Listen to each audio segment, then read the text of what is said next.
Tim Econopoli, are you there? I am. All right.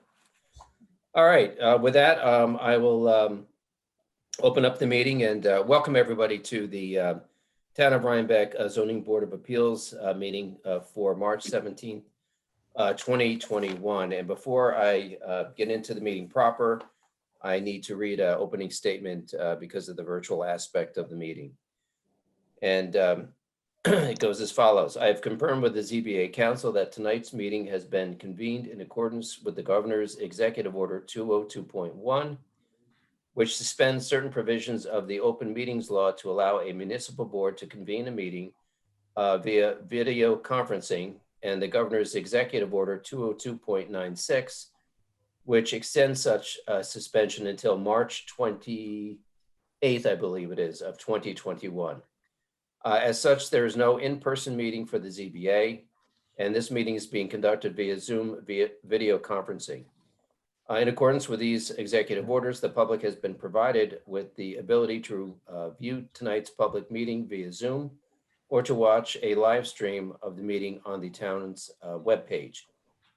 In further accordance with the executive order, a transcript will be made at a later date. The meeting agenda has been duly noticed on the town's webpage, which notice was accompanied by information as to how to access and view this meeting. And with that, the first thing I'm going to do is call the meeting to order and call a roll call. So Tim Econopoli. Yes. Tim Allenbrook. Here. Catherine Clark.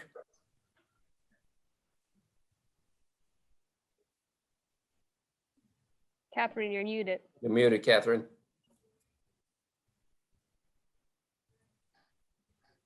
I'm here. Aha. And I am present as well. All right. Did everybody get a chance to review the meeting minutes from the February meeting? Yes. Yep. Okay. And I believe there were some minor corrections made. Any other corrections, concerns, or comments on the meeting minutes for February? Okay. Wait. On Okay. the copy that I got, Chris, Yeah. there were 3 paragraphs inserted erroneously in the Dells, but that may have been corrected after I got my copy. I think it was. What I'll do is I'll send you what I have, and then you Okay. can just. Okay, Okay. that was the only thing that I saw, and I have a feeling it got taken care of earlier. Yep. Okay. Not hearing any other questions, comments, or concerns, I will make a motion that we accept the meeting minutes from the meeting of February 2021. Do I have a second? Second. Okay, and I will take a roll call. Tim Econopoli, Yes. Tim Allenbrook, Yes. Catherine Clark, Yes. and myself, yes. Okay, that brings us to new business, and the first matter on is Mike's Tree Service. And I believe we have Mr. Graminski here to present on that. Is that correct? That's correct, Scott. Hey, Mark, how you doing? Good, how are you today? Not too bad. You know the spiel, you've been through this many times, so if you could just lead us through the application and we can figure out whether it's sufficient enough to accept. Fine, and so Scott, with me tonight is Seth Stickle. He's been working with me on this project, so I'm going to have Seth take the board through. And actually, Kim, are you controlling the screen? Kim? Yes. Sorry, couldn't find my mute. Yes, I am. If you could actually start with our drawings, those are the architecturals. The rendering. Not the rendering, the site plan drawings. Oh, I think I just passed. Nope. Hold on. I will find it for you. Okay.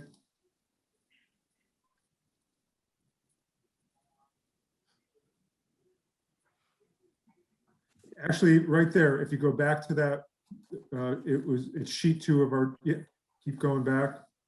One more. One more, please. One more. right there. No, one more, I'm sorry, one more, sorry. Oh, sheet 2, you said, right? Yes, Yes, please. please. There's sheet 2. Great, thank you. Mark and Seth, this is Steve Burnaby from the Mazzarelli Architecture and Planning. I'm here as well. Great, Steve. Okay, Just- welcome. Thank you. So just wanted to walk you quickly through the application. We've provided the application materials, which included authorization forms, variance application, and other documents. And as well, we provided a 6-sheet or 5-sheet plan set for engineering, as well as 3 or 4 sheets for architecturals. I'm here tonight with Mark to represent Mike DiGiacomo of Mike's Tree Service. He's the owner of this parcel and he's looking to develop it with a approximately 3,500 square foot footprint, a 70 by 50 building. This parcel is a 0.995 acre parcel located on the west side of Route 9. For anyone who's not familiar with this corridor, this is almost directly across to the west from the exit of Williams Lumber. This parcel was part of about 25 or more lots in this corridor, which is in the Community Business South zoning district. Of note is that the existing lot is a non-conforming lot with 168 feet of frontage along Route 9, and as a result, 168-foot lot width. The lot is 168 by 250 feet deep, and as I had mentioned, Mike is proposing the 3,500 square foot footprint. The portion of the first floor and majority of the second story will be used for his operations in his business. And Mike is also looking to utilize about 1,000 square feet for what would be a leasable office space, professional office business. So just to take you through the site plan briefly, I know it's a little busy, but I'd like to just sort of walk you through it. And this would be kind of the intended use of the site. So we're going to be entering from New York State Route 9 along the west side. We're proposing a standard commercial entrance, minor commercial entrance. Anyone who's working with Mike's Tree Service will be entering through the entrance through the parking lot towards the west and into the back. It's important to note that the entire rear portion of the property is proposed to be fenced. That is where Mike will be storing his tree service vehicles, as well as where his employees will be parking. And there are separate entrances for his workers and himself. Anyone who's going to be utilizing the office space will be coming in that same entrance and immediately parking in the 6 spaces you see, provided handicap spaces. There is a ramp to accommodate that handicap space, and most of that entry will come in through the front double doors, which face to the east along Route 9. A few other items relative to the site. There is a proposed sign. One note, just wanted to note that we will be changing the orientation of the sign to be parallel with Route 9 as opposed to perpendicular. And there is a mislabel in here about double-sided. We're going to be a single-sided sign. Additionally, we have some lighting proposed. Not substantial. We are proposing to light with 3 poles the parking spaces for the business use, located in the front.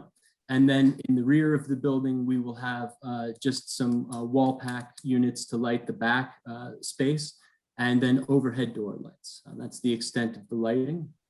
We're also proposing some landscaping.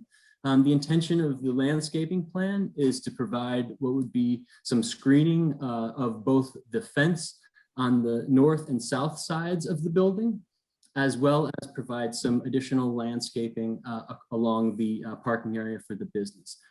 In keeping with the kind of feel of the site, we're going to be utilizing what is a large kind of wooded area along the most western portion of the boundary, where there's a natural existing woods.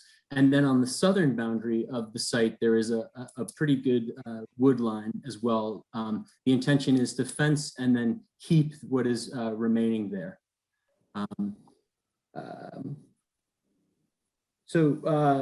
Just the other, one other thing to note is there will be a change for the style of fence.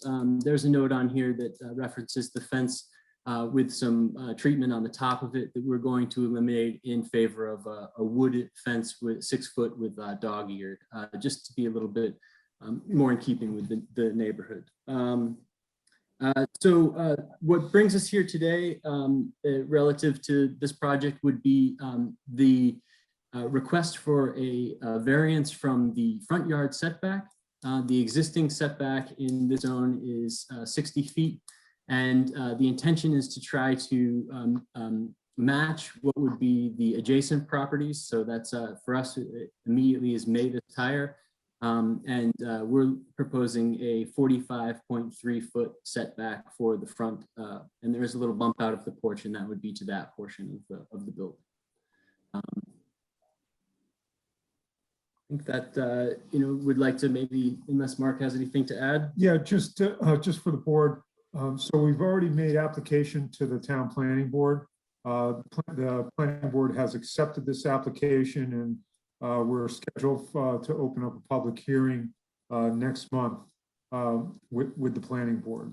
And we've already had a site visit with the planning board, and working out a few details with the planning board with regard to site treatments and just some other visuals that the planning board wanted. They just wanted some sightline information with regard to vehicle storage and parking of the for Mike's Tree Service vehicles in the western portion of the property, and so we're providing that. And then I also note that on the what we prepared with this application, I believe, Kim, that it's the last sheet. It's the last sheet, right? So Yes. Sheet 6. the sheet number 6 is we've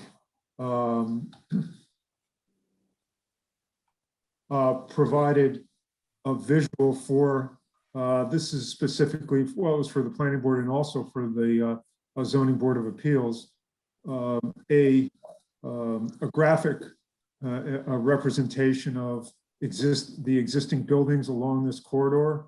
It's through aerial photo overlay and measurement of the existing front yard setbacks for the existing buildings, both on the west and east side of Route 9. And then below that is a summary of those various buildings and the front yard setbacks. And so in our application to the ZBA, we also noted that information and led us to development of the of the specific value request to this board, the 45.3 feet for front yard setback for this particular structure. I also know we've made application to the New York State DOT, had a site meeting with DOT and awaiting their approval of this access point for ingress and egress, and also have met, and plans are prepared for Dutchess County Department of Health for on-site water supply and sewage disposal. That application has not been made yet until we proceed a little further with both the town planning board and this board. So I think that maybe at this time we could turn the meeting over to the to Mazzarelli Architects, and they can take you through some of the architectural details, and there's also some renderings that have been prepared for this project. Okay, thank you, Mark. If you want to start with the floor plans. So there is our, that's the proposed first and second floor plan. The first floor, the front section of the first floor would be the proposed retail space. We do have a shared break room. The retail space would have its own private toilet as well. There'd be a bathroom for Mike's workers coming in from the rear side of that first floor. You come up to the second floor, we have an office for Mike, and then we have an open office area as well as another bathroom for him, and a little mezzanine so that if he needs to go out and start talking to the guys in the shop or as they're getting ready to go out and work, he doesn't have to go down the stairs and into the shop. So there's a front balcony, a front covered porch, really. You'll see that in the elevations. If you want to flip to the next page is the elevation view of it. This has changed slightly because of some of the comments from the planning board. For the most part, the building, it's the exact same thing. We got rid of the flying gables. So not sure if you guys are familiar with the term, but if you look at the south and north elevations, the roof slopes away from the building as it climbs up to the peak. We've made those straight now, and then we've added another, I'd call it another fascia, another eave line across the front to make it look more barnish. And that just forced us to move those 2 windows on the second floor in towards the center a little bit. The footprint hasn't changed. The floor plan, the only thing that changed with the floor plan is the window locations and then some minor elevation changes. So, and that's, you know, so the west side has his 3 garage doors into the bays where he's going to be storing his vehicles. The north side is where he can enter to go upstairs from his space. And then the east side is what you're going to see as you're on Route 9. And if we go to the next page, we'll have, we have 2 renderings. One, so this is a rendering heading south from Route 9. And then the next page is a rendering heading north. In both cases, they're using, you know, we actually, we're going to be using the same type of siding, which is a hardy board siding. We eliminated the vertical siding and based on some comments from the planning board. So we eliminated the vertical siding and that wide, no, we still have a band across the top of the windows, but everything is going to be horizontal siding with the stone base. And that's it. How many vehicles are going to be stored outside? I don't know exactly how many. What he was saying was the reason why they're fenced in is because we have, he loads up equipment on those trucks so that they're ready for the next day. So assuming the weather isn't going to be, you know, raining or inclement weather, he'll leave those trucks loaded with tools. So that's why they are parked in the back with the tools all loaded up. He only has room inside the building to store 3 or 4 vehicles. Actually, it all depends on which vehicles go in because he has some longer vehicles and then some shorter vehicles. So it all depends on what's going in the garage or what he's storing inside. Will determine what's going, you know, how many vehicles will be stored outside as well. And I understand that you want to move it forward a bit to be in keeping with some of the other businesses in the area, which are, you know, fairly close to the roadway. Is another reason also to give you more space in the back to store vehicles and things like that? That's correct, Scott. And just to elaborate on the parking spaces a little bit, in the rear for Mike's Tree Service, there are 10 by 40 spaces. These are a little bit larger vehicles that sometimes accommodate trailers. So also to swing that trailer around or the vehicle around and then make the back end movement, you know, we've made some considerations for that as well. In the rear, there's also 6 standard parking spaces for their vehicles that they'll arrive in. And then on the north side of the building at the entrance is 6 parking spaces, 5 regular and 1 handicap. That would be just for the office that's proposed as well. And I think you also indicated that you gave some information to the planning board about how that area is going to be covered or I don't know if there's going to be plantings or the fencing and what the fencing is going to look like and all that kind of stuff. Could you supply that information to us as well? Yes, we will, Scott. We didn't want to change, the materials that were originally submitted to the Right. ZBA. So we will provide the ZBA any updates that we have made for the planning board. That'd be great. And you've given us a lot of information and we really appreciate it. But yeah, any changes that you're making at the request of the planning board would be great. And Scott, I actually have the new renderings available. If you want to let me share my screen, I can show you what it would look like with the 6-foot fence around the property. We even threw some Sure. of his trucks in the back. So let's see. I think I have to do that maybe. And you have to initiate something to share that screen, or do I hit share screen here? Share screen. Are you able to, let me know if No, you're able to. I might need to It make. says host disabled participant screen sharing. Okay. Try again. Try again. Okay, now let's see here. I want to share. Working. I guess I want to share this. Oh, I guess we'll go here. And then I'll click on, you tell me if this, can you see that?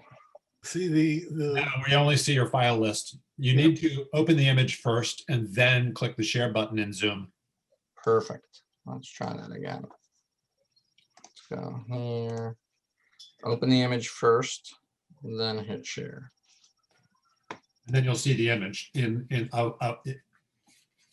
a selection box. Okay, so now share. There we go. Perfect. Okay. So here's the revised rendering. You can see we have a 6-foot wood fence around it. We put some of the trucks that he's going to be parking back there. And then you can see there's a fence on the north and south side. On the north side of the building, it's further back. On the south side, it's closer to the front. But this is the change to the elevation that we were proposing. And the planning board hasn't seen this yet, but this is what we've come up with. Okay. is it, can you explain what are the Flying Dutchman or whatever? Well, the flying gables are gone now. We originally had them as part of the design, but when we added this gambrel type roof to make it look more like a barn, we ended up bringing them back and making them straight. I see. So Are there any other renderings showing, say you're looking straight at the building? I just have a rendering, a similar rendering than the others, coming from the south, looking towards the backyard as well. Okay. I can show you that as well. Yeah, my only question was just, and I think it's great that you have that fencing there to help shield the vehicles that are going to be stored in the back. I was just wondering if there was any rendering to show, say you were driving by or you were standing on the street looking at the building, what you could see in the back there where trucks are going to be stored and that kind of stuff. Because you can kind of see it on the right side of what you're showing us. You can see like the top of the cabs kind of thing. Correct. Now, And I know they're going to be a bit back, so. yeah, during the week, those trucks are typically not there, right? They're typically out being used at sites. On the weekends, he planned keeping the larger trucks behind the building, in the parking spaces behind the building, to try and minimize the Right, the visuals. the visual impact of it. So, Okay. Scott, Yes. So, when we had Michael Trimble attended the field meeting. And so he had a request that we're going to address is to actually set up, and we may do it with balloons. We're going to set up a visual of where the fencing is going to be and location of the vehicles and be able to simulate the height of the, the height of the most restrictive vehicle, or not restrictive, I guess. Or the biggest vehicle then. Biggest vehicle, yeah, thank you. Yeah. Yeah, so we're going to simulate that in the field, and I'll certainly keep the ZBA apprised of that so they can go out and take a look at it if they would like to. That'd be great. Thank you. I've been talking a lot. Do my board members have any questions? I have a question, Scott. When the I'm assuming the fence will be open when trucks are in the back or leaving and entering. If they're not leaving and entering, will the gate be shut as shown on the rendering in front of us? Yes, It is intended to be a rolling gate. Great, thank you. So I have a question is, so in the back, it's just the storage of trucks, right? Not the storage of materials and things like that? correct. That's correct. Yeah. Are you So gonna what- have, excuse me, I'm sorry, are you gonna have like fuel tanks back there for the trucks or? There's no intention for on-site bulk storage of petroleum. Okay.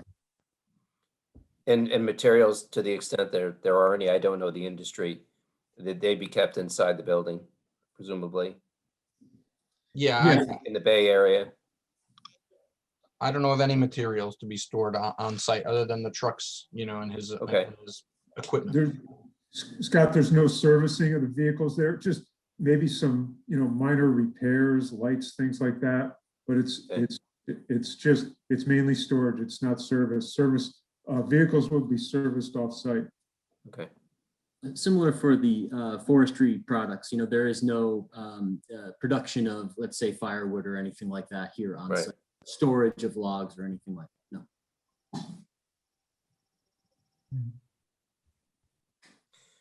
Is that Okay. staked out now, Yeah. actually?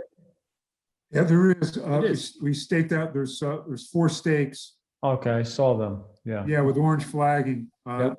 that the 4 corners of that structure. Yep. I was muted. I just wanted to clarify, there's no storage of logs or chipping or other things like that go on site. Correct. Correct. Thank you. Okay, so the bottom line is that there's one request for a variance. The requirement is 60 feet. The proposed is 45.3, so the variance request is 14.7, just under 15 feet. Is that accurate? That's correct. Okay. All right, I don't have any other questions, but I'll ask my board members, any other questions, concerns, requests for additional information? I know, Mark, you're going to keep us apprised of the additional information you've given and will give to the planning board. Just a quick question. Because this is commercial, there's no variance required for a 6-foot fence? I'd have to look into that. I don't know. I can check. Okay. And that is the height of the fence, 6 foot? Yes. Okay.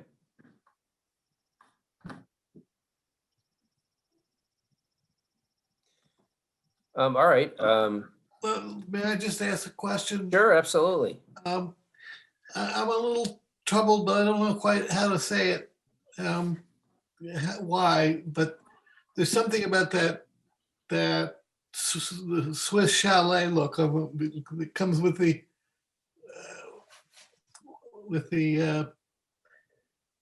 that rectangular section down at the end, and the front corners. That's a roof overhang. That's a little bit of the roof overhanging. Right. Yeah. No, I'm just not wondering if it might not look, this is strictly subjective, if it might not look better without the steeper angled part.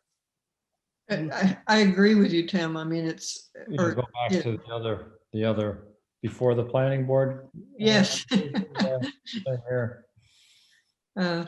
They may feel that way too when they see it. I don't know. I thought the other rendering was more pleasing. Yeah. You know what the nice thing is at this point, they can see it both ways and we can go with either one, whichever's gonna make it. Our client is okay with either one. Whichever one is gonna be okay with the board, he'll be okay with. Yeah, it's strictly an aesthetic issue. It's not nothing to do with functionality or variance setbacks. Just to be a heretic, I like both of them, and I think the building is pleasing in either form, especially when you consider what is surrounding it. But Agreed. that is a comment I probably shouldn't be making, but that's no, it's a I think it's a sharp looking building, and I appreciate all the information that you provided us, because we have just a wealth of information and we don't always receive that. But I guess I'm not surprised with Mr. Griminsky and gang behind it. So any other questions, concerns by the board members, a request for more information, anything else? Yeah, I'm good. Okay. At this time, I'd make a motion that we accept the application, subject to providing us with the additional information that you provided to the planning board, and whatever other information you're going to be providing in the upcoming weeks, et cetera. Do I have a second? Second, Okay, that's Catherine. yes? I'll take a roll call. Tim Econopoli, Yes.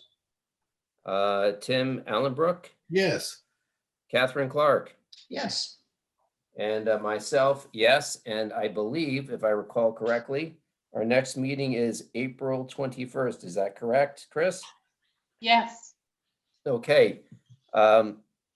Mark, is that acceptable? Are you guys available for the 21st for a public hearing? Yes, we are, Scott. Okay, great. So, Steve, you're available also? Let me check. We have a bunch of meetings going on the last. Let me just check here and see. I mean, there's somebody else from my office. If I can't make it, I'm sure somehow we'll be able to get it, but let me just check more. April. Oh, let's go back here. April 21st. That's a Wednesday. Yeah, we can definitely make it happen. okay, great. Thank you. So we'll have you down for a public hearing on April 21st. We'll see you then. And in the meantime, just supply us with whatever additional information you supply to the planning board, and whatever information you've supplied to them to date that we have not received yet. Absolutely, Scott. I'll make sure we get everything to Chris. Great. So we'll see you on the 21st. Okay, thank you again. Appreciate it. Thank you. Thank you very much. Have a good night. Yep. You too. All right, so there's some cleanup on this application. I think I have shirked my responsibility long enough, and I should probably be assigned to this one, since I think it's certainly my turn. So I'll take this one. Chris, do you know, has the planning board taken any responsibility on the seeker part of this, or are they leaving it to us? As I don't know. Or I'm sorry, Kim. It will be a simultaneous application. They do have to be in front of the planning board for site plan. Excuse me, typically, we do ask that the planning board take lead agency on that. So I don't see why this application should be any different. Yep. If they have any issues, they can let us know. But for now, I think that we should just follow what the planning board will do during their seeker review. I'm all for deferring responsibility on the secret determination to the planning board, so we'll do that. I note that in the cheat sheet that you provided to us, that obviously there's a referral to the planning board, and we have Dutchess County Planning Board because of the non-residential use aspect. Yep. That's always a given. And then the also referral to the CAB and the WAC. Yes, it's really, I know that they're really one and the same, but it's Right. really to the WAC for the location within the LWRP district. Okay. All right, so Chris, we'll make all three of those referrals. Kim, do you want me to make a motion that we make those referrals? I don't think a motion's necessary. Okay. All right, and since we're not doing the secret determination, there's no need for a motion there. I'll take it. I think that about covers it. Yep. I think Anything else? I can't think of anything else. Okay. All right, so on to the next application. And the next application is Whitman. And I believe Catherine is here on this. So, you've been through this process before, so if you could just take us through the application that you have before us, and then I know I have some questions about a bunch of things on this, but if you could just take us through the application.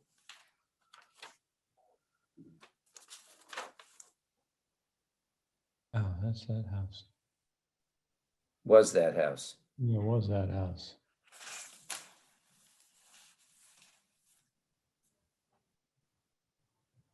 I think Catherine's trying to speak, but I can't hear her. And she doesn't look like she's muted.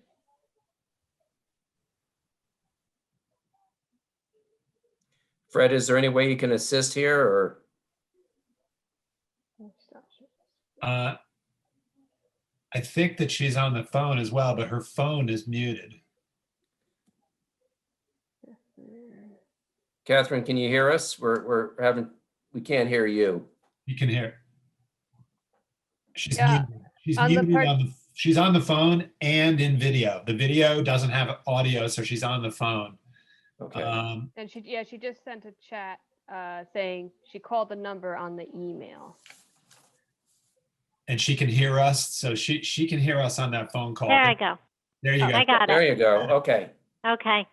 So let me begin with what happened in the span of time since I first presented the house. We were stopped because of COVID last spring. Our meeting fell right before the shutdown. So then we were able to finally meet, I believe, I don't have the dates, but sometime in the summer. We finally got approval long after the first application and didn't begin working on it until December or January of this year. And when we started demolishing the portion of the house that was intended to be demolished and got into the foundation, we realized it was taking in a lot of water and the concrete was crumbling. So it became clear that we were saving so little of it, it didn't make sense to try to build a whole new structure over this badly rotted existing one. So we went ahead and got rid of the whole remains, thinking we could just rebuild exactly to the approved plan. But shortly after, we received notice that we would have had to get approval for that because the whole thing was based on an existing structure, not a new one. So I was asked to start over with the application, and I've kept it pretty much the same, but since I'm starting completely over, I made a few changes. One was to request another 1.5 feet on the front yard setback. Another was to move the building about 5 feet from the driveway. It was very close to the driveway before, and just to move it a little further away. It was already not meeting either side yard setback in the way the building was, so it still wouldn't, but I'd be getting variances for that now since it's new and not existing. And then once I got into it, it just made sense to go for a full second floor instead of a partial if we're doing all this work anyway. So the new application shows a full second story. But the footprint is almost the same as it had been. just shifted to the south. Now, I have a quick question on the demolition. Were there any violations or anything like that issued as a result of the Yeah. demo and not getting the demo permit and all that kind of stuff? We got a stop work order. We had a demo permit for the portion we were originally demolishing. We didn't have a demo permit for the entire house. Okay. Was there any citation? I guess what I'm asking is we have a long-standing policy and procedure that if there's any outstanding violations and things like that, that we can't proceed. So I just want to make sure that No. everything got cleaned up and there's no Yeah. issue there. No. Okay. Now, the other question I had, and maybe I'm reading this incorrectly, but I read it back and forth. What Michelle wrote in her letter of February 4th, 2021, setting forth the various front and side yard setbacks, as well as the area variance for total building coverage, her numbers don't match your numbers in the application, which to me is problematic because they need to be the same so we know exactly what the application is. And I was just wondering if you could explain the difference, which is fairly significant, actually, if you compare, you know, for example, your application is talking about 94 feet on the front yard setback, but the letter from Michelle talks about 109.5 feet. And there's all those, you know, kind of discrepancies all the way through. So I guess I'm wondering what happened. Yeah, I noticed that as well, and I wasn't sure how it happened. I submitted some drawings for building department approval that then went to Michelle, and off of those, I think she came up with the numbers, and then I was, you know, checking everything for this application, and these were the numbers I got, and I noticed they were different, but to me, just putting the correct numbers down was what I was focusing on. So I didn't go back to her and clarify why the numbers were different.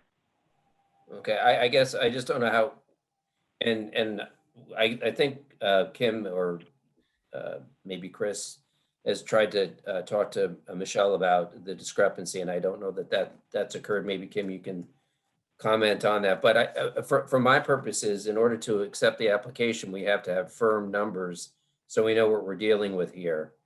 And that's troubling to me. And I'm not saying it's your fault. I'm just saying the application and the letter are not even close, and that's a problem in my mind. I defer to my board members, but for me it is. And Scott, if I can just fill the board in, I did reach out. I noticed that issue too, between Michelle's determination letter and the application. I reached out to Michelle, but she was out of the office. She should be back next week, and I'll try to get in touch with her then. But I was able to look at the building permit application because I wanted to just see, you know, with Michelle out, I could just try to figure this out myself. But the determination letter did seem to go off of the building permit application. So Ms. Whitman, I don't know if, I know you said that you had initially planned to kind of do the same house and then you changed it. I don't know when that change occurred. I don't know if maybe you can elaborate on that, because the rendering from that was attached to the building permit application looked similar to what was proposed with your first area variance last year. Right. So yeah, it was, well, I had quickly submitted the permit drawings, and during the period between doing that and this submission had thought about, why don't I add a full second story?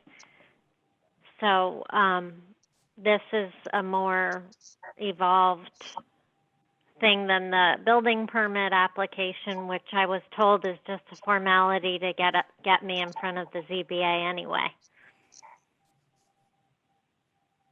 Did the footprint change at all from what you gave to the building, for the building permit versus what you have here?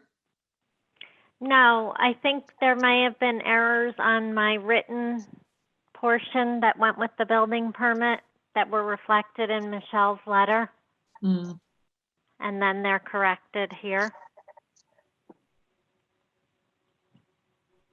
I guess I just feel, and I'm not, again, trying to give you a hard time or delay you, but I just feel uncomfortable accepting an application where the numbers are so far off and they're not even close. I've been doing this for about 18 years now, and I don't think I've seen a situation like this where not one number is, consistent with the letter from from Michelle. So for my purposes, I would like to see the numbers the same. Either Michelle changes the numbers or you change the numbers, but that the numbers are consistent so we know what we're dealing with here. And Scott, if I Okay. may add, When I submitted previously other projects, I always had a chance to meet with the zoning administrator and go through the drawings and talk and figure out what needed to be done. And I think part of this is because everything has to be done remotely. I didn't get that opportunity to make sure we both knew, we're in agreement on it. That may well be. I mean, things are more cumbersome the way we have to operate now. But regardless of that, I mean, we need to have the same numbers from the zoning administrator and your application. They Yeah, have to be the Scott, same. if I may interject too, it sounded like, and Catherine, you can correct me if I'm wrong, but it sounded like what was submitted to the building permit has since changed here. So it is more than a formality, the ZBA application, because the ZBA has to know what they're approving and what the final site will be. And the building inspector has to also kind of be on board with that too. So if you're able to, if you're able to talk with Michelle, make sure that she has the most updated plans, because I think that's probably where this discrepancy has come, is that Michelle was looking at different plans, and that's what the determination letter represents versus what was applied for. So I guess. Well, I in the last case we just heard, there were extreme changes going on. So I would like to be able to have that same flexibility with changing the roof line and proposing different options. Well, we're talking apples and oranges. That other case that you just talked about, there's one variance and we know exactly what it is, and it's entirely consistent with what Michelle set forth in her letter. Here, we have 4 variances that are not even remotely close to what your application says. So, Okay. the analogy is not a good one in my mind. And again, I'm not trying to give you a hard time. I just want to make sure, we have an obligation to make sure things are accurate. And I'm not casting blame with either you or Michelle, or perhaps it's just circumstance. But we need to have the same numbers from Michelle and from you. So I think what I would ask, and I've been talking a lot, so I'll ask my board members their comments, that my feeling on this is not to accept the application this evening, but for you to go back and meet with Michelle, get this straightened out so we know what numbers we're talking about. And then we can, go forward on the 21st of April and hopefully accept your application, because, you gave us a lot of information, which is great, but this is a glaring, it's just a glaring discrepancy, which, precludes me from voting to accept the application. So, but I defer to my board members, and I want to hear what they have to say in the matter. Anybody? Yeah, I agree with you, Scott, because, I mean, it all kind of has to line up. Otherwise, we don't know what we're giving a variance for. So I agree. Tim, Catherine, any other comments, No, concerns? I agree that it's not a complete package. Yeah. I mean, Catherine, in a lot of ways, you gave us a lot of information and I appreciate that. It's just, we got to get these numbers straightened out. So Okay. I'm just going to make a motion at this point in time that we not accept the application in its present form, that we'll consider it hopefully on April 21st. And by that time, you and Michelle will have met and we'll have firm numbers and, we'll know exactly what 4 variances we're dealing with. Do I have a second? Yeah, I'll second that. Okay. And I'll poll the board. And Scott, Tim? before you poll, I just want to just make it clear that we're not denying the application. We're just Right. holding it open until before it's accepted as complete. Just with the roll call, I just want to just make that clear. Right, and thank you, yeah, all we want is clarity, so we're just not accepting this until there's clarity, until it's amended so that the numbers, line up and we know exactly what we're talking about. So Tim Econopoli, Yes, I agree. Catherine Clark, Yes. Tim Allenbrook, Yes. and myself, yes. All right, Catherine, again, I would urge you to try to get a hold of Michelle as soon as possible and have the two of you straighten out the numbers and then amend the application accordingly. If it needs to be amended or perhaps get another letter from Michelle, but somehow have this consistent. Okay? Okay. Mm-hmm. All right, thank you. Okay, thanks. Bye. Bye. All right, next we have Dell's Roadside Dairy. Is anybody here for that? Yeah, I'm up. I'm Tom Plaster, the manager of Dell's Roadside. Hi, how are you? I'm good, thank you. All right, so we, last time around, I think there were some issues concerning the lighting. And I think that's been straightened out as I understand it. From what I understand, the ground lighting is not permitted. And as a result, you're gonna stay with the lighting above the sign. That's correct. I had the lighting on top put on there, Yeah. and Yeah. that's exactly what we're going to go with. Okay, yeah. Well, you have to, but I think because, yeah, again, the ground lighting from what I understand is not allowed in that area.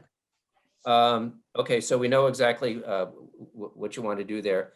The other thing is that just to be safe, I think what should be added to the application as far as the variance for the size of the sign is the open and closed sign. I know that they're very small, but they're going to be on there in one form or the other. Either you're going to have the closed or you're going to have the open. So I that should be added, I think, to the application, which can be done. If we just amend the Scott, application. can I just speak to that a little bit? Sure. So initially we had gotten the application which hadn't include the open and closed sign. And at the February meeting, Van had mentioned that sign, which is, I believe it's currently there, was going to be included in the new design. And so anyway, I just wanted to just check to make sure that whatever sign is going forward with the ZBA, that you're all set with the variances. I looked a little bit into the sign regulations. It's a little difficult because I don't really know how to define the open and closed sign. It's not really a directional sign. It's not a window sign. But I did find something that talks about that a business can have 2 primary signs. I don't know if I really considered the open and closed sign primary, but I think for this purpose, it makes sense.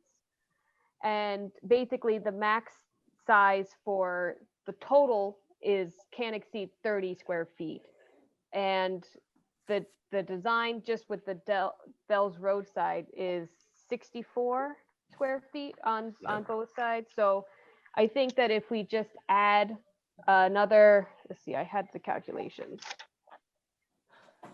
Yeah, I think it's 64 feet, 64, Yeah, 32 on each side. yeah, so, and, Tom, And you the can question, mention, I think you had provided Chris with the dimensions of the open and closed. I think you said it was about 8 inches. Yeah, they're on the bottom right of that yeah, Oh, graphic I you're see, looking at. yeah, 8 and 32. There's 2 square feet roughly for each one. okay, Yeah, so, yeah, so if we just add, I think I had calculated to be about 2.66 square feet for both sides. So if we just add that to that first area variance Okay, for the permanent signs not to exceed 12 feet in surface area on both sides and not to exceed a maximum of 30, that should take care of everything. yeah. I think it's safe. It's prudent to add it. Okay. okay. So, Tom, there's nothing you have to do. I'm just explaining it for the record, but there's nothing additional that you need to provide or anything like that. Okay. So what's the total variance for then? How much signage is going to be? It's So gonna it should be, instead of area variance 1 for 52, it should be 56. 54.66. 54.66. Because when I calculated the open and closed, I had gotten about 1.33 square foot per one side, and then I multiplied by 2 to get 2.66. Right. I'm not an engineer. I do have a math background, but it's a little out of date. So if I'm incorrect with my math, you can, I take no pride of ownership.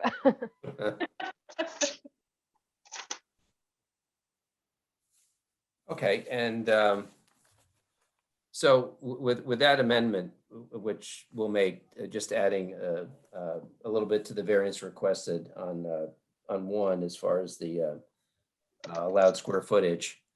I'm fine with accepting the application and setting this up for the public hearing on the 21st. It's already been accepted for public hearing. I'm sorry, it's already been accepted from the last meeting. Oh, all right. So we're just going to be putting it over to the 21st. And Yeah, it wasn't, because of the issues with the lighting and sorting that out and finalizing the design, there wasn't enough time to properly notice a public hearing for this Right. meeting. So, but we can schedule a public hearing for the next meeting, following these final designs. So, Scott, if you'd like to do that, you can schedule. Yeah, public hearing. well, let me do that because it's listed under new business, and I didn't recall that we had actually set it up originally for public hearing tonight. And whether I'll make a motion that we accept the application with the amendments, and we put it on for public hearing on April 21st. Yeah, I still have some questions. So, Okay, sorry. not So at all. take the height of the new sign and the width of the new sign and the signage. What is the total that we're getting? So, Yeah, I'm getting like 65.24 square feet. as a total, correct? As to what the sign is. Correct. So that's what's being requested, and what's required is 30, I guess would be the best 30. way of putting it. Okay. So then you would take that number, I forgot, what did you say was 50 or 65.24. 65? I'm sorry, yeah, when I said the 54.66, that was referencing to the variance requested, not the total. Okay. So 65.66 minus 30. So I guess so there's one, sorry, this is a little on the fly, but the Dell's roadside by itself, without the open close sign, that requires a variance, the Dell's roadside portion of it, because you can't have 12 square feet of sign area. You can't exceed 12 square foot of sign area on each face. So say that's, sorry, I have a grandfather clock in back of me. So the total for the Dells roadside can't be more than 24 square feet sign frontage. So the current one is 64 square feet. So that requires a 52 square foot variance. So that's variance 1 for the Dells roadside. Right. Then we have this where open, where closed. So that falls within the 12 square foot area of sign area. 12 square feet of sign area. But the code for sign regulations says that you can have 2 signs, 12 foot square foot sign area for both, but the total or maximum, the total for both primary signs cannot exceed 30 square feet. Okay. So because the Dells is already at 64, Mhm. and then now we're adding the 2.66 for the open close, it will be another variance strictly on the 30 square foot maximum for both signs. Mhm. Does that make a little bit Yeah. more sense? I Tim? just want to make sure those numbers are correct though, before we. Can you go back to the other picture that had the actual size of the Sure. signs?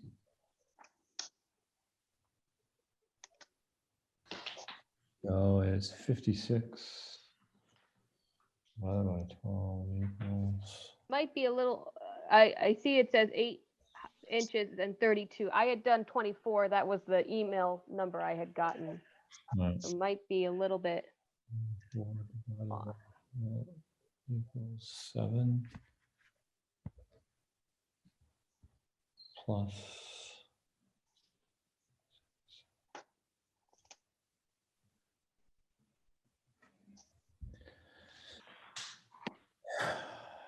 Let's try that again.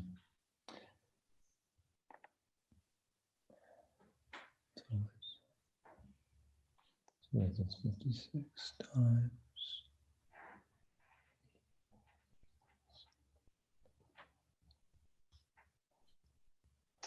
So okay, so it's like 64, well, times 2. I got 65.33 for just the Dells roadside.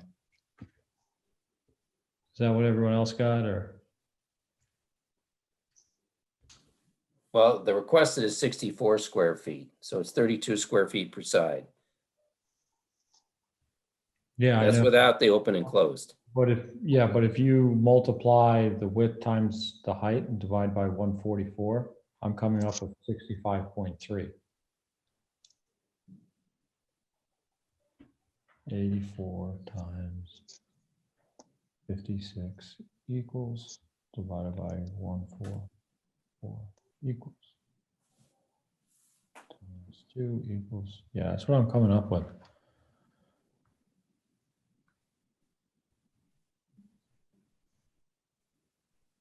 I got 32.69 for one side, so then 2 would be 65.38. Is that what you said? Yeah. Okay. Yes, that is what I got.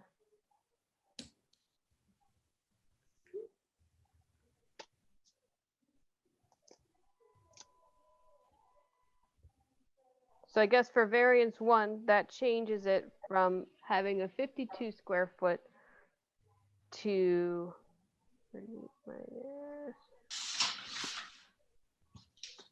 that doesn't make sense.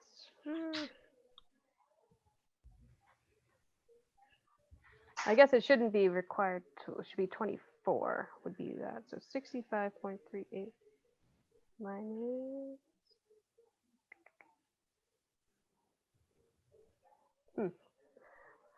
I have to talk to Michelle. I'll double check with her on the numbers, because I would have it actually at 41. 'cause if you count 0.38. it- Yeah, because if you count it at that it really should be 24 square foot sign area. Because it's not 60, 64 is for both sides. Right. Right. That's what I got. I got 65.38 minus 24 gives me 41.38. Yep. So that's for just the Dell's side. Just the Dell sign, right? And then, Then we have the height and then the distance from the roadway, but it's not changing in height as I understand it. It's also not changing in distance from the roadway. It's staying the right, same. yep. So looking for a variance of 41.38. Correct. Now, does that include the open and closed sign? No. So then, because you need a variance for the Dell's roadside by itself, because that exceeds the 12 square foot of Right. sign area in and of itself. Right. So then, because the open and close doesn't exceed that 12 square foot sign area, that's fine. Okay. But if you have two primary signs together, they can't exceed 30 square foot. Okay. My head hurts. Yeah, same here. So then that's 65, so we got to add that. So add that 3.577 to the 65.38.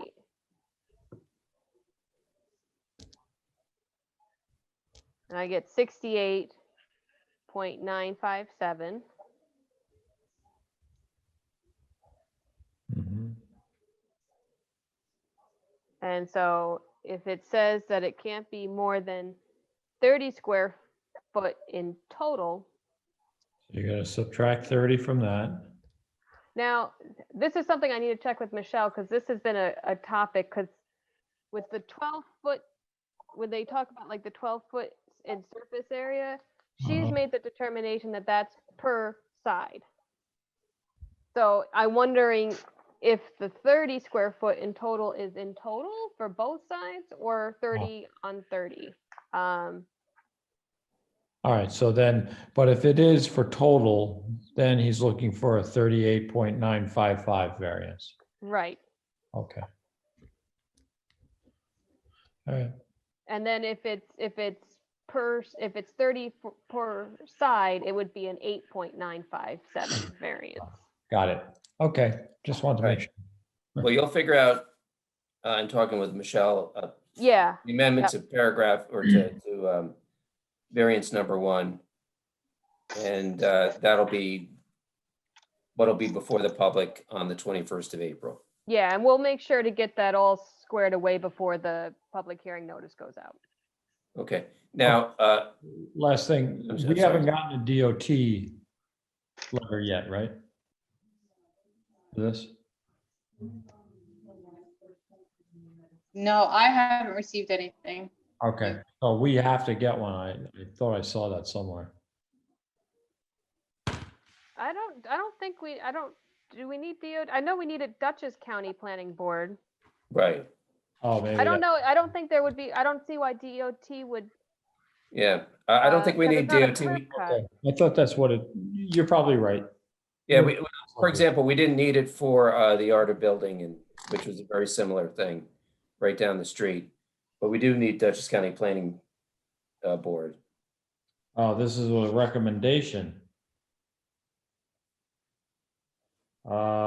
Subject to confirming that outreach to New York State DOT Region 8 has been made to ensure that there are no concerns related to New York State DOT row.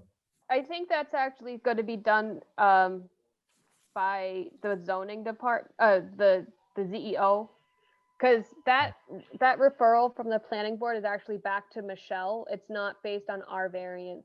Okay, So I think that there was, Chris was waiting until we finalized the sign before sending it out to the planning board and the Dutchess County Planning Board, which was the exact thing to do, because you want to make sure that they're commenting on the most current thing. So that I had gotten confused when I had read that, but then that's the advisory opinion of the planning board back to Zoning. the image. zoning enforcement officer. Well, Right, Tim E., you're never allowed to have a sign variance application again because you always seem to get the really complicated ones. But you did do a great job on Brookmead. It just started mushrooming here. All right, so Kim, technically, we don't have to make a motion to accept it. It's already been accepted. We're Correct. just gonna put it on for the 21st, and you'll square away variance I'll number confirm one and those get numbers. the firm numbers. Well, Okay, thank you, Tim E., because I hadn't quite figured those numbers out. And anyway, it was fun to do math. Yay. Yeah. So it's the public hearing at the next meeting, correct? correct. Okay. Yeah. Joe, can you make the 21st or somebody? from Yeah. your- We'll both be on, me and Van both. Okay, and it will not be nearly as confused as we are this evening. We will have the firm numbers, and all you have to do is go through the same process, and that is if any public appears, well, actually, regardless, you just make explain to us what you want to do. If there are people from the public, they'll be allowed to ask questions, and you will be able to hopefully answer them and address whatever questions, concerns, et cetera, they have. And that's that. So we'll see you on the 21st of April. All right, thank you. Scott, I do want to just say, so in the planning board's advisory opinion, they'd had a few suggestions for the applicant, just in terms of design. Again, it is an advisory opinion, but I just want to just share them with the board and one was to see if they could possibly provide more low height plantings if feasible, to enhance the planter strips. To see if there's another option for the lighting so that it's not quite so high on top, which might reduce the area variance. So anyway, I just wanted to just provide those details. I have not seen that. Has that been provided to the board and has it been provided to the applicant? Yeah, it was. Chris, can you answer? I certainly received it, so I Okay. assumed it had gone to the board. Yes. Okay. Did the applicant get it? I mean, I haven't seen it. though. No, I don't know. I didn't give it to them. So I don't know if the planning board or the ZA did. Chris, would you mind just forwarding that just to the board and to the applicant again? Sure. Thank you. And again, that was the planning board's comments on the sign permit. They haven't commented back on to the ZBA, but overall they did recommend approval for the sign permit, and they did think that it was a much nicer design, more in harmony, and they did really like it, with just some additional comments to maybe consider. okay. So we'll see you on the 21st. Okay, thank you. Thank you. Okay, next is actually our first public hearing, and that is the Solon matter. And Ms. Solon, you're here for that, I presume? Okay, you're muted. You're muted. Yeah, you're muted.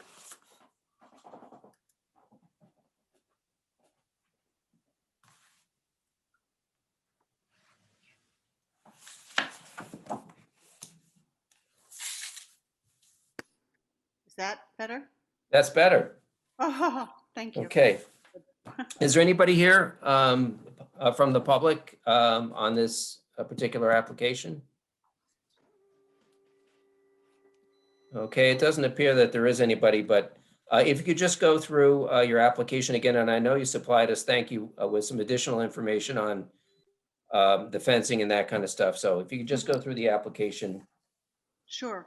Well, since the last meeting, you asked about the fencing, so I talked to Oakwood Fencing, who have done all of the fencing for us so far on the property. And he said that he puts this in all of the time. It meets code. It's a 4-foot, 3-rail, split rail fence, backed by galvanized steel, which is, I think I said, 4 inches by 1.5, so it meets code again. And that would surround the pool. There'd be a gate going out to the patio area, and there are 2 doors that go into the fenced area. One goes into the garage and one goes into the guest room, so those would be alarmed. But basically, the pool, what we're asking for, normally it would be a 30-foot setback, and because the house is so close to the property line, I'm asking to push the pool out farther towards the property line for a 22-foot space variance. And this is also the pool gets the shade from the house in the afternoon because it's on the north side. So that would also give us a sunnier spot. It's also a quiet spot because there's so much traffic noise now. And so that's why, well, we have to put it behind the house anyway. We've got like 35 acres behind us, and our neighbors, we're friendly with our neighbors. And I don't know, is there anything else that I've left out? Was there a gas line? I thought that there was some issue about a gas line issue, and that was also another thing that came into the equation. Yeah, well, if you look at the little box that's right, the black box that's just north of the garage. Yeah. That's right now, that's where we have the generator and the AC units. That's the mechanical area, and it's also a garden shed. And there's a gas line that goes from there over heading west to the patio for the barbecue, but that's a supplemental line. It's like about, I don't know, maybe 20 inches below ground. But the main gas line goes off to the east, totally out of this area. Right. I can try to pull up the site plan. I just have to remember where I have it. I have a quick question on the illustration that was just there. You don't need to go back to it, Kim, but it looked like there was going to be some pavers or concrete around the pool as well, that grayed out area. Is that true? I'm planning to put in just like a 12-inch, just a paver border. That's really not designed yet. And I don't think I would put it south of the pool. I'd put it out in the barbecue area, in the patio area. So basically it would be a 12-inch. I don't know. I mean, we haven't designed that yet. I really. Would that be on the north side as well? Because I think I'm thinking about some comments that I think it was the planning board made, that if you were going to have any pavers around it, that should be included in the design because there'll be a permanent feature. And the other thing that they had mentioned was if it was possible to move it closer to the house. It seems like any shadow cast from the house is going to be primarily in the winter. The sun's going to be a bit higher in the summer, isn't it? Yes, that's true. But by August, there's a pretty good shadow. Let's see, right now we are April, May, June. We're 3 months away from the summer solstice, and there's still a big shadow. Right. And it will be that way in July, August, September. But, it does get midday sun, sure. Yeah. I was just hoping to have it be a little bit farther away from the house, just so that we could have a grassy area. And I'm not planning to put a patio in there, just a coping around the pool, like in the original drawing. I don't know if you saw that. The actual photograph. Yes, I think I have that. I think their concern was partially that that property behind you may end up being developed. won't, not now, but it could be subdivided. Um, It's about a 35-acre plot, isn't it? Yeah, yeah, we talked to our neighbor, actually. He stopped by a few days ago, no, about a week ago. And he said that he was, I mean, I don't know if I should say this in a public hearing, but anyway, um, that he was selling it to a portion to one person who was going to build a house up on the hill. But, you know, you're right, anything could happen. We installed the 8 lilac building bushes in yesterday, right behind that fence. So there's really about a 10-foot screen. It's going to be lovely with viburnum and lilacs. So you won't see it either anyway. But it's going to be a very simple pool with just a coping around it. And if I add to the patio anywhere, I would just extend the patio that we have out a little bit farther. So that, I mean, and again, I'm just trying to be specific for what we're really doing. So when I look at this image that's up there right now, Yeah. this gray area that comes to the south of the pool and a little bit on each side and a pathway over to the patio will probably just be grass with like a 12-inch. Well, I'll tell you, Catherine, what I was really focusing on the fence. Yeah, Um, but that's what we ask you to do. So yeah, that Yeah, makes I sense. mean, those are magnolia trees. And the reason I put the gray there is only to show that it would, wherever it is, it lines up with the gate. You know, so if it's a 4-foot, 3-foot gate, you know, I'll have some kind of stone on both sides of the gate. That's all. But I'm not planning to put a patio in there. Right. It's not, because really when you lie on the sun, I don't know, I don't like to be facing the house. You know, I'd rather be out in the patio area. But I really, sorry, I thought I was focusing on the fence and the position and not really the patio area. No, that, I mean, the original rendering that we have, Yeah, that's more accurate. yeah. That's my style, simple. So there's a fence that's already there, which is just right on the property line. Is that correct? And then Yeah, there'll be, there's a fence that we installed 3 years ago. We have a permit for it, but it's not a 4-foot fence. So it will Right. need a new fence. So you have to do Area. something that goes specifically around the pool. Yeah, specifically for the code. Yeah. To make it safe. Okay. And any other questions or comments from anybody else on the board in terms of positioning or? And we haven't done a site visit yet, Dee. I know there was so much snow for a while, although, Yeah. you know, and I think you'd said you had staked it out. I was going to try and come out maybe this next week if that was okay, and if other people wanted to come. That'd be fine. We won't be here Monday through Thursday next week. Scott, For the is first anybody else? time. Is anybody Yeah. else interested in going? I would like to go, but unlike some of my more fortunate board members, I am still employed. So the week is difficult, but maybe on Sunday, would that be a possibility? Yeah, anytime. Like early afternoon or something? Sure. Yeah, that'd be fine. Okay. Shall we just kind of finalize something now, say 1:30 Okay. on Sunday? Does that work for people? 1:30 on Sunday works. That's this Sunday. That's this Sunday. Okay. Dee, is that okay? Rain, snow, or shine, you're all welcome. Okay. It won't take long, so. We'll have bells and our masks on and we'll. Okay. I have a quick question. So Catherine, thank you for talking about the planning board letter.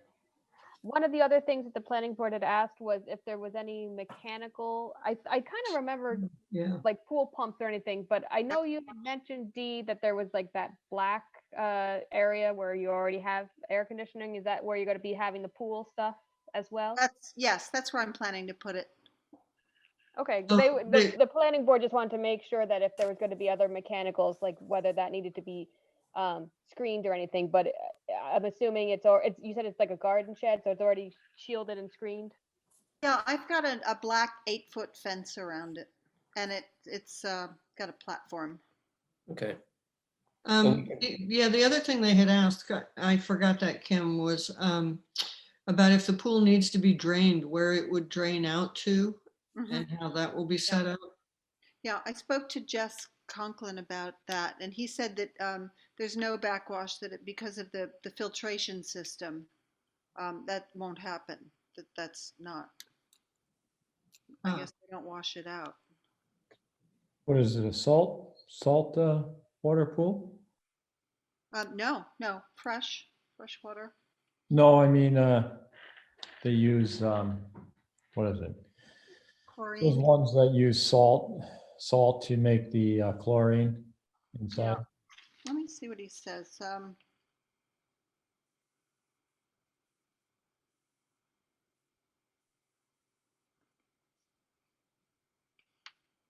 Doesn't really say, just 1/8 filter pump, cartridge, 240 cartridge filter, construction debris removal. He just said that there's no backwash, that you don't have to do that. That's not anymore. But even in the winter, you wouldn't drain it out in the winter, No. the winter months? No? Mm-mm. No, Okay. it has a cover on it as well. Put a cover on it, yeah. Okay. So just because the planning board brought it up, does anybody else have any concerns about the positioning of it? I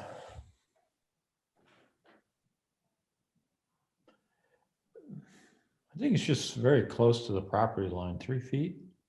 8. Eight. Oh, 8 feet, I'm sorry. Yeah, no, it's still. I don't have a problem personally with it. I mean, I understand why you want it where it is, and given the surrounding property, I don't have a quarrel with it, but that's just my own opinion, so. Okay. Subject to going out there and seeing it and, seeing it for real. Yeah, so, okay, so, I mean, I don't have any other questions if no one else does, Scott. I'll make a motion. Okay, anybody, any other questions, concerns? Okay, then at this time, I'd make a motion that we close the public hearing. Do I have a second? Second. All right, and I will poll the board. Tim Econopoli, Yes. Catherine Clark, Yes. Tim Allenbrook, Yep. and me, yes. Okay, Dee, so we've closed the public hearing, and we will see you on Sunday at 1:30. Okay, thank you. Thank you. Scott, Kim, And we team. have, just to let you know what's going on, we have 62 days to render a resolution. Mhm. Typically, we render it within 30 days or so. So I would anticipate that we will have a resolution for you at our next meeting, which is April 21st. You do not have to be present, but if you have nothing better to do, you can come and watch us read the resolution, which will probably be at the end of the meeting, but. Yeah, it'll be at the end. Okay. Always fun. Very much. Appreciate your all being here for me. Yep. Sure. Well, thank you. Thank you. See you Sunday. See you Sunday. All right, and I guess that brings us to the last matter we have, which is the old business, and that is Blue Brindle. And I'm not sure who has the resolution. Me. Tim Allenbrook. All right, take it away. All right.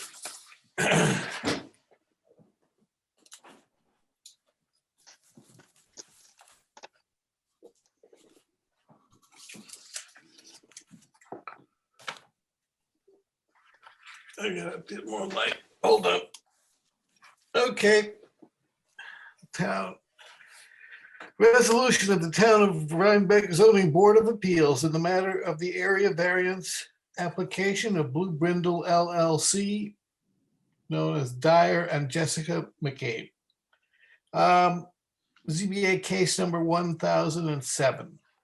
Whereas the applicant is Blue Brindle LLC, Dyer and Jessica McCabe, referred to hereinafter as the applicant. The applicant is represented before this board by Joseph Berger of the firm Berger Engineering and Surveying and Serge Young as the architect. 2, property involved. This appeal involves property lot number 3. I'm going to of FM 7418C located at Akron Hook Road in the town of Rhinebeck, and which bears the tax parcel 135-089-6169-00-842427. The applicant's property is 27.38 acres in area and is located in an RC5 zoning district. 3, description of proposed project. The applicant proposes to construct a single-family house with garage and driveway, a pool with pool house, 1-bedroom accessory dwelling. The pool is, we'll get into that. On-site wastewater treatment system and a well. 4, variances requested. The applicant requests 3 area variances as follows. A, prohibits accessory structures from being closer to the front street than the principal building on the lot. The garage and principal building are located 1,077 feet and 1,088 feet respectively from the fronting street. Variance requested 11 feet. B, zoning paragraph E4 prohibits accessory structure from having habitable space greater than 9,900 square feet. The proposed pool house accessory dwelling contains 1,100 feet. Variance requested 200 square feet. C, zoning paragraph A4 prohibits roofed or otherwise enclosed accessory structures from having more than 1,500 square feet in the aggregate.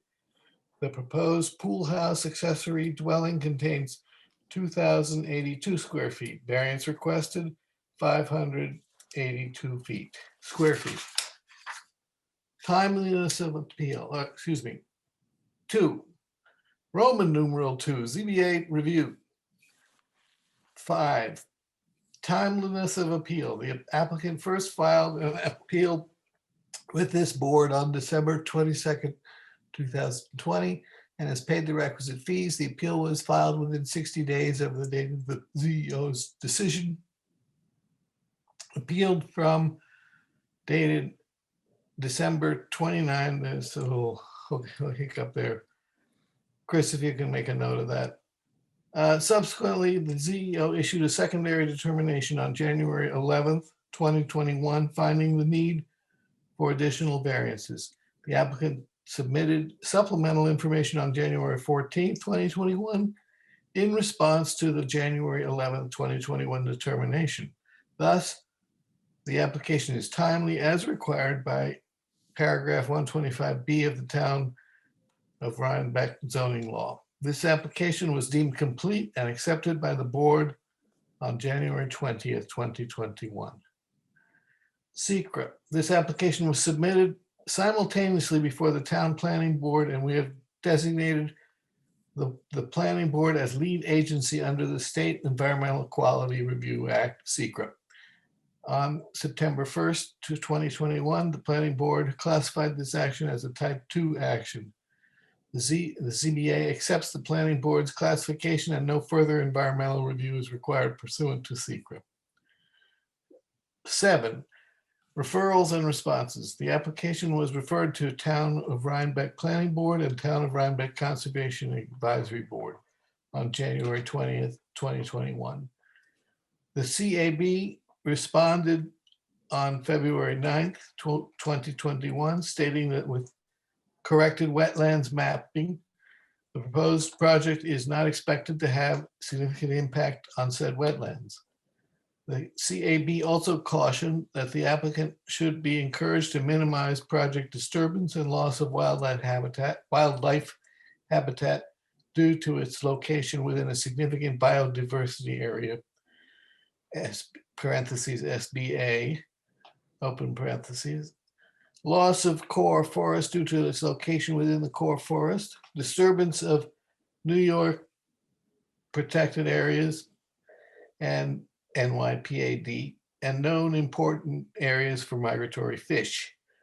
The planning board responded on February 3rd, 2021, finding that the requested variances raised no significant planning or environmental concerns, and recommended that the ZBA rely upon its own studies and the facts involved, including consideration of the input of neighboring property owners. Excuse me, my cat needs to be airlifted. Okay, site visit. Item 8, site visit. As ZBA member, Timothy Allenbrook visited the applicant's property on February 8th, 2021, and ZBA members Scott Bergen and Catherine Clark visited the property on February 20th, 21, with Joe Berger of Berger Engineering. The property and neighborhood were observed firsthand, along with site conditions, property characteristics, setting, surrounding environmental and character of the surrounding neighborhood. No business or deliberations were conducted during the site visit. Item 9, public hearing. A public hearing on this appeal was duly advertised and held at Town Hall on February 17th, 2021. Because of the COVID-19 pandemic, the public hearing was held virtually pursuant to New York State Executive Order 202.1, which suspended certain provisions of the open meeting law to allow a municipal board to convene meetings during the current pandemic via video conferencing and or telephone conferencing. The public was offered the opportunity to view and participate during this public hearing. The applicant was represented by Dyer McCabe, the owner, Joe Berger, the engineer, and Serge Young, the architect. There were no comments received from the public or neighbors. The public hearing was closed on February 17th, 2021. Findings of fact and conclusion of law. Item 10, balancing test. In our review of the variances sought, we have considered the benefit to the applicant if the area variance are granted, as weighed against the detriment to the health, safety, and welfare of the neighborhood or community by such grant. We determined that the variances requested should be granted because there is no detriment to the health, safety, and welfare of the neighborhood or community by granting of said variances. Item 11, consideration of the 5 factors in balancing test. In our determination, we have considered the 5 factors required by paragraph 124C1 of the Town of Rhinebeck zoning code as follows, the zoning law as follows. A, if the variances are granted, will they cause an undesirable change in the character of the neighborhood or cause a detriment to nearby properties? We find the answer to this question is no, since the property is quite large and well wooded, making the impact of said variances less significant. The location of the house and garage will be located over 1,000 feet away from the road, and there will be little impact to the character of the neighborhood or nearby properties due to its proposed location. B, can the benefit sought by the appellant be achieved by some method feasible for the appellant to pursue or other than an area variance? We find the answer to this question is no, since the magnitude of existing topography, including steep slopes and rock, preclude a majority of building sites. C, are the requested area variances substantial? We find the answer to this question is no. Garage and house are to be located 1,077 feet and 1,088 feet respectively from the fronting street. Variance requested 11 feet or approximately 10%. Code prohibits accessory structures from having habitable space greater than 900 square feet. The proposed pool house accessory dwelling contains 1,100 square feet. Variance requested 200 square feet or approximately 20%. Code prohibits roofed or otherwise enclosed accessory structures from having more than 1,500 square feet. The pool house accessory dwelling contains 2,082 square feet. Variance requested 582 square feet or approximately 28%. Although there are 3 variances that are requested, the location of the house, garage, and pool house are designed to be located away from the road and adjacent properties and are not significant. D, while the proposed variances have an adverse impact on physical or environmental conditions in the neighborhood or district. That's a question, forgive me, let me start over. Will the proposed variances have an adverse impact on physical or environmental conditions in the neighborhood or district? We find the answer to this question is no. However, CAB has cautioned that the applicant be encouraged to minimize project disturbance and loss of wildlife habitat, loss of core forest, disturbance of New York protected areas, and known important areas for migratory fish. We support the CAB report and advise the applicant to take such precautions in their planning. E, is the alleged difficulty self-created? We find the answer to this question is yes, given the broad scope of structures being planned for the site. 12, minimal variance request. In addition to our review of the 5 factors and balancing test, we must also determine if this requested variance is the minimum variance necessary and adequate to accomplish what is requested by the applicant. We find the answer to this question is yes, since the applicant seeks variances that are modest in scope when compared to the overall project. Now, therefore, be it resolved, based on all the facts described above and upon the reasoning described above as follows. We got something mixed up there. Section 1, the ZBA hereby grants the variances requested by the applicant, finding that the benefit to the applicant outweighs the detriment to the health, safety, and welfare of the neighborhood or community by such a grant.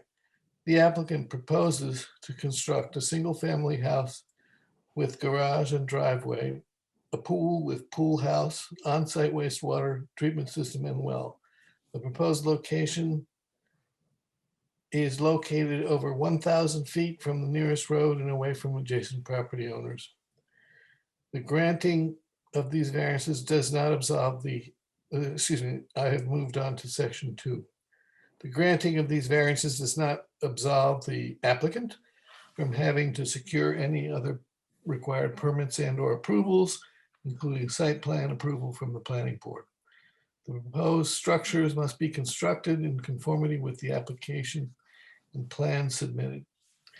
The granting of these section 3, the granting of these variances shall also be expressly contingent upon the applicant's full payment to the town of Rhinebeck of any and all fees and escrow deposits due in connection with this application in full compliance with Article 14, fee reimbursement of the town of Rhinebeck zoning law. These variances shall not be deemed granted until all such fees are paid in full by the applicant. Section 4, the area variance shall be null and void unless the proposed construction is commenced within 1 year of this resolution. Good job. I just have 2 minor nits. As I recollect, Catherine, if I recall correctly, when we went out, we actually were with Mr. McCabe, if I recall correctly. Yep, I'm here as well. Okay. So Mr. McCabe, your recollection is the same. So on paragraph 8, and again, it's just a nit.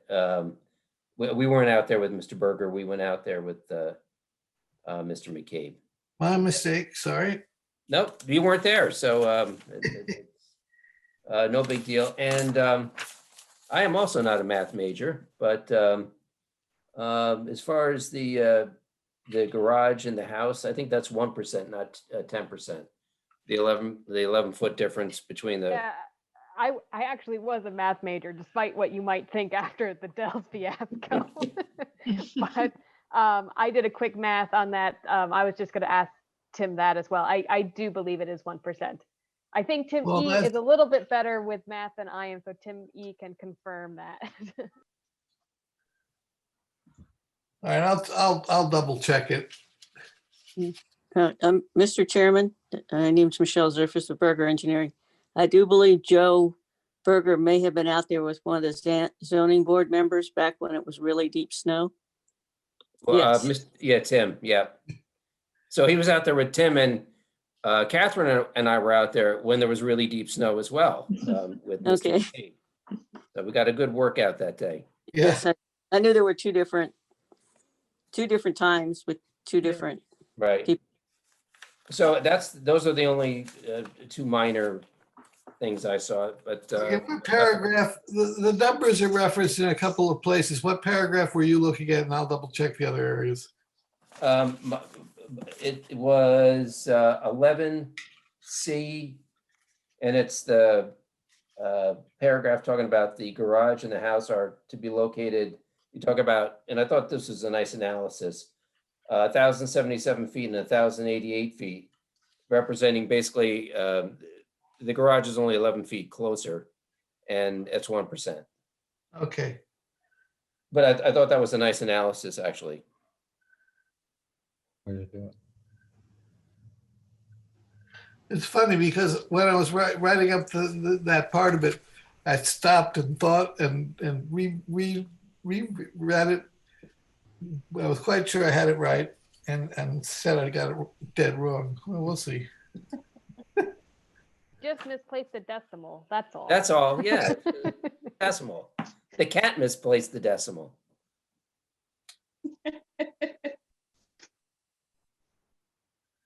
Anybody else have any other corrections, concerns? Any comments on the findings? No, I thought it was very well written, Timothy and Tim and Mr. Dwyer or Mr. McCabe. It's a gorgeous property. Good luck with it. Yeah. Yeah, I thought so as well. I thought it was well reasoned, and certainly from the site visit, it's a logical place to put the home and the pool and everything else. And you are confined by the topography to put it where it is, and it's so far back, no one's ever going to see it, and that's probably unfortunate because it's beautiful. But anyway, I thought this read very well. So any other questions, concerns? If not, I'll ask that Chris take a polling of the board. You need a motion to accept the resolution. Oh, okay. I stepped on Tim. Tim, you want to make a motion to accept your resolution as read? Yes. Minor changes?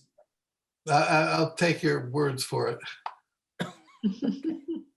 All right, I make a motion that we accept the resolution as read with the two minor changes I suggested. Second. Chris, you want to poll the board? And Catherine with the second. Yep. Sorry, guys, you keep freezing. I'll pull the board. Yep.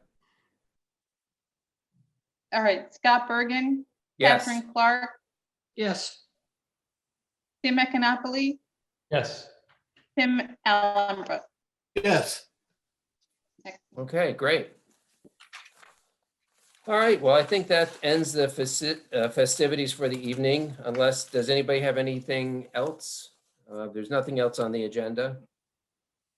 Nothing on the agenda. I want to just mention to the board that I don't know if anybody's seen it, but I know that last year we worked, the board did a great job on the Brookmead sign, and it's up. The new sign is up. So Tim, you did a great resolution and a great, Thank keeping you. it on board with the design concerns of the neighbors. And anyway, I drive by and it looks really good.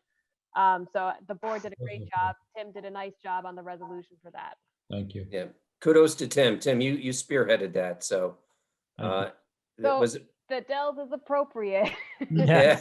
I hope they won't be as complicated. I feel bad that you keep getting these relatively, you kind of think, oh, it's not too much, but then delts shouldn't be complicated. The numbers are a bit complicated, that's all. Yeah, that'll be easy. No Yeah, problem. And That was- I'll reach out to Michelle when she's back and just confirm those. But again, great job on that. That really turned out nicely. Yeah, Took a little bit of time, but it turned out very nicely. All right, gang. Well, I've had enough, so motion to adjourn, and we'll see you next month. Second it. Thank you. All Bye. right, take care. Bye. Bye,